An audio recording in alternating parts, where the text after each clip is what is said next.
తిరుమల శ్రీవారిని వేర్వేరుగా దర్శించుకున్నారు Tollywood director Venu, cine hero Sudheer Babu. ఉదయం వీఐపీ బ్రేక్ టైంలో కుటుంబ సభ్యులతో కలిసి స్వామిని దర్శించుకుని మొక్కులు చెల్లించుకున్నారు. టీటీడీ వేద పండితులు వీరికి స్వామివారి శాలువాతో సత్కరించి ఆశీర్వచనం చేశారు. తర్వాత అధికారులు తీర్థ ప్రసాదాలు అందజేశారు. స్వామివారిని దర్శించుకోవడం సంతోషంగా ఉందన్నారు director Venu, cine hero Sudheer బాబు.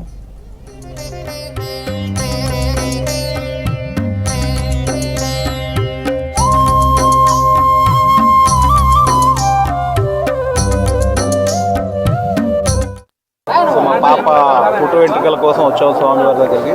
సో బాగా జరిగింది దర్శనం, చాలా చక్కగా జరిగింది. నా సినిమా కూడా త్వరలో స్టార్ట్ అవుతుంది. ఒక 2-3 వీక్స్లో మా ప్రొడక్షన్ నుంచి ఎస్విసి దిల్రాజు గారి దగ్గర నుంచి ఎస్విసి నుంచి మీకు అనౌన్స్మెంట్ వస్తుంది అఫీషియల్గా. సో నెక్స్ట్ ఇయర్ స్టార్ట్ అవుతుందండి.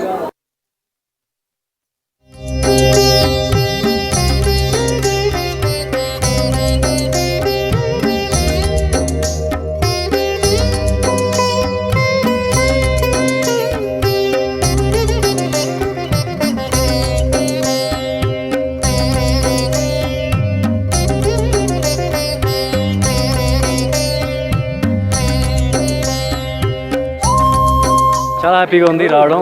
ప్రతి సంవత్సరం ఆల్మోస్ట్ 1-2 సార్లు అయినా సరే కంపల్సరీగా వచ్చేవాళ్ళం. ఈసారి ఇంకా స్పెషల్. నవంబర్ 7th నా next cinema Jatadhara film release అవుతుంది. సో మా వంతు కృషి, నేను మా టీం అందరం మా వంతు కృషి మేము చేసాం. అండ్ స్వామి బ్లెస్సింగ్స్ కోసం వచ్చాం. చాలా పాజిటివ్గా అనిపిస్తుంది. ఫిల్మ్ బాగా వచ్చింది, నమ్మకం ఉంది. సో తప్పకుండా వెంకటేశ్వర స్వామి బ్లెస్సింగ్స్ మా టీం అందరి మీద ఉంటుందని చెప్పి నమ్ముతున్నాను. బట్ సినిమా చూడడానికి కొన్ని ఇంట్రెస్టింగ్ ఎలిమెంట్స్ అయితే ఉంటాయి, కొన్ని సర్ప్రైజ్ ఎలిమెంట్స్ ఉంటాయి డెఫినెట్గా.